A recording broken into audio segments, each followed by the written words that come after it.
Alors un petit arrêt sur cette place, anciennement place du marché, devenue place Hervé Gourdel, malheureusement à la suite de circonstances tragiques, puisque Hervé Gourdel, vous vous souvenez sans doute, était un guide qui a été assassiné en Algérie et c'était quelqu'un qui avait, un guide qui avait fondé la compagnie des guides de Saint-Martin et qui avait une place extrêmement importante dans la vie des guides.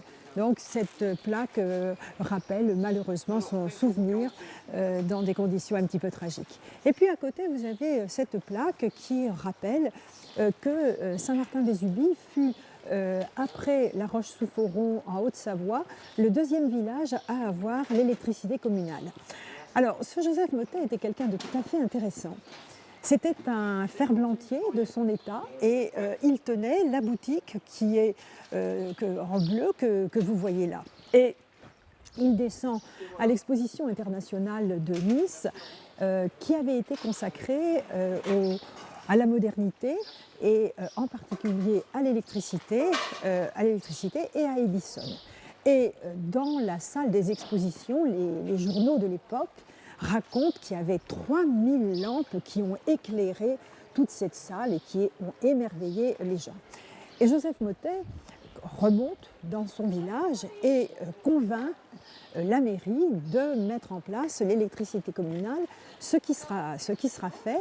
Et pour cela, on construit une usine hydroélectrique que vous verrez d'ailleurs si vous allez visiter le musée du patrimoine à Saint-Martin. Et reste dans les souvenirs l'éclairage de l'église où donc un jour, au cours d'une messe, d'un seul coup, l'église s'illumine et tous les fidèles de s'écrier « Viva Monsieur Mottet qui nous met la lume ». Donc « Vive Monsieur Mottet qui nous met la lumière ».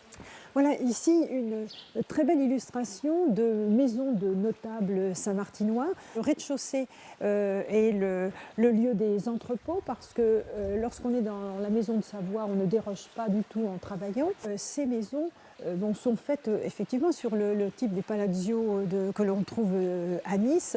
Et ce sont des maisons qui illustrent véritablement la puissance et la notabilité. Et on va le voir aussi à travers ce très bel escalier intérieur qui nous montre qu'on avait de l'espace et on pouvait gaspiller de l'espace. Gaspiller pour l'époque, bien sûr. Eh bien, nous continuons de remonter le temps et nous arrivons sur la deuxième chapelle de protection du village, la chapelle des Pénitents Noirs, et nous retrouvons la même organisation spatiale avec une place, la place Vieille, et puis le village, donc protégé derrière ces murailles. La muraille et la porte passaient au niveau de la maison jaune que l'on voit un tout petit peu plus bas. Et donc la chapelle des Pénitents, des Pénitents Noirs, elle est sous la double titulature, comme la plupart des chapelles des Pénitents Noirs, donc double titulature de Saint Jean-Baptiste et de la Vierge de la Miséricorde. La chapelle des Pénitents Noirs est une chapelle évidemment plus petite, qui correspond à la taille du village à l'époque. Elle est dédiée donc à Saint Jean-Baptiste, donc ça ne vous étonnera pas de voir au-dessus de l'autel un tableau rappelant la décollation de Saint Jean-Baptiste avec Salomé à droite qui porte sur un plateau la tête que le garde à gauche, la tête de Saint Jean-Baptiste que le garde à gauche vient de décoller. Alors on retrouve une chapelle composite avec une partie auprès du chœur qui est une partie qui a été recomposée et baroquisée aussi avec les mêmes colonnes torses, les mêmes petits angelots tout autour. À noter dans cette chapelle ce tableau qui est le seul daté et signé que nous ayons à Saint-Martin-Vésubie. Il est daté de 1655 et signé par un Jean Plainte qui était peintre à Venançon, et c'est un tableau donc de la Madone entourée donc de Sainte-Anne et de Saint-Jean. Et puis un autre petit tableau, un grand tableau mais un petit commanditaire qui est intéressant parce que sur ce tableau de la Sainte Famille, vous avez, à côté de Saint-Charles-Borromée, dont nous reparlerons dans l'église, la Sainte Famille, et puis au pied de Saint-Joseph, un tout petit personnage qui est le commanditaire donc, du tableau, mais qui veut quand même être représenté sur le tableau. Il est en situation de rang, tout petit, évidemment, par rapport à la Sainte Famille, il ne peut être que tout petit.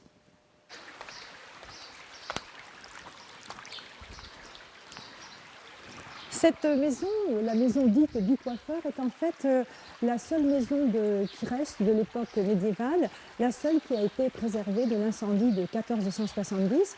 Et nous voyons bien évidemment donc, ce type de maison que nous connaissons, avec les encorbellements, et puis bon, des maisons assez étroites, avec tout au rez-de-chaussée, bon, ce qui étaient les boutiques. Et nous voilà arrivés, en remontant le temps, au cœur du premier village, au XIIIe siècle. Alors peut-être regarder dans ce paysage que tous ces rochers, au haut de ces rochers, 230 millions d'années nous contemplent. À l'époque secondaire, nous avions donc des couches sédimentaires qui ont glissé doucement au moment de la surrection des Alpes. Et c'est ce qui a formé, lorsque nous voyons, quand nous sortons de Nice, les Baous. Donc, qui sont des éléments de cette chaîne qui a glissé doucement. Alors, le cœur donc, du village, l'église s'est construite sur le castrum. Le castrum, c'est le point haut donc, du village. Cette église n'est pas la première, c'est pense-t-on, la troisième église. De la première, bien, on ne sait rien, sinon qu'elle devait exister, mais elle a été brûlée en 1470. La deuxième était dans un très mauvais état, et celle-ci donc, a été reconstruite en 1694. Elle a été, comme beaucoup d'églises des Alpes-Maritimes, baroquisée, comme on dit, c'est-à-dire reconstruite, décorée dans l'esprit baroque. Alors nous le voyons déjà dans la façade de cette église, avec des pilastres encastrés, un premier niveau puis séparé par un entablement, un deuxième niveau dans lequel nous avons l'un des saints patrons de cette église, Saint-Martin, et puis le troisième niveau, donc la Vierge, puisque cette église est sous la titulature de Saint-Martin et de Notre-Dame de l'Assomption. Alors dans cette église aussi, une très belle illustration donc, du baroque, avec une voûte qui a été restaurée et on a heureusement pu retrouver les motifs originaux. Et puis un chœur tout à fait richement décoré avec des anges, du stuc, de la dentelle de stuc au plafond. Alors dans cette église, quelques éléments assez remarquables. Alors, j'allais dire à tout seigneur, tout honneur, le premier élément remarquable, eh bien, c'est la Madone de Fenestre. Alors, nous n'avons pas pour l'instant dans la niche la vraie Madone qui passe ses quartiers d'été au sanctuaire de la Madone de Fenestre, mais une copie qui date du XVIIe siècle. Alors, cette Madone, c'est un élément très fort de la sacralité dans notre montagne. Un parchemin du XVIIe siècle nous dit que cette statue, la vraie statue, celle qui date, donc, qui est à Fenestre actuellement, aurait été sculptée par Saint Luc. Elle aurait été ramenée sur un frêle esquif par les Saintes Marie, Marie-Madeleine et Marthe. Elle serait arrivée à Marseille. Elle aurait été recueillie dans un monastère et au moment des troubles religieux, les Templiers l'auraient amenée au sanctuaire de Fenestre. La vérité vraie m'oblige à dire que c'est une statue qui a été estimée au XIVe siècle et qu'elle n'a certainement pas été prise par des Templiers qui ne sont jamais venus dans cette région.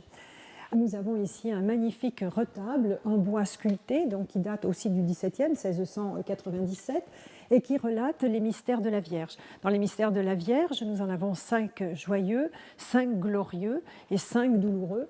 Et donc nous avons une organisation donc, du tableau avec les petits panneaux relatant les mystères. Au centre, donc la Vierge, l'enfant Jésus, dans un décor effectivement extrêmement baroque, là aussi avec une profusion à la fois de couleurs, des anges musiciens, des anges candélabres, qui font donc la richesse de ce retable.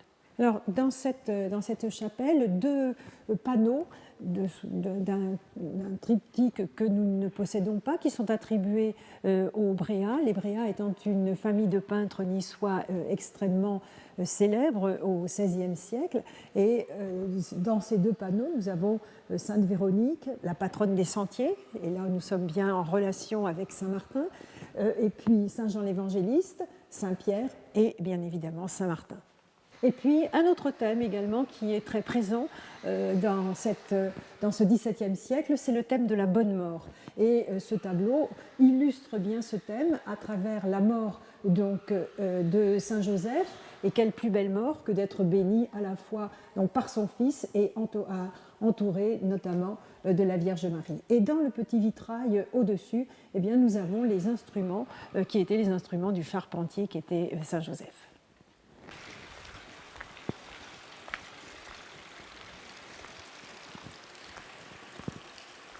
Donc, toute première place du village, contemporaine donc de la création du village au haut du castrum. Et cette place va être rapidement supplantée par les autres places et par le développement du village le long donc, de l'arête. Elle retrouve une grande importance au XIXe siècle, au moment où l'hygiène prend beaucoup plus de sens, et on va créer le lavoir, la fontaine, et puis bien entendu il y aura aussi une restauration, en particulier dans les motifs des peintures des maisons. À noter cette petite peinture au-dessus de la maison de numéro 8, première maison des Cagnoli, et le petit animal au-dessus, c'est en fait un jeu de mots, chien ou loup, sur le nom des Cagnoli. Donc ça rappelle effectivement la première origine de la famille et puis aussi le premier emplacement donc, à travers le nom de la frérie, la confrérie du Saint-Esprit, où là aussi qui était l'organisme à la fois juridique et moral du village. Donc nous allons maintenant quitter le village par la porte Sainte-Anne, qui est une porte fortifiée, la seule qui nous reste, qui date du XVIe.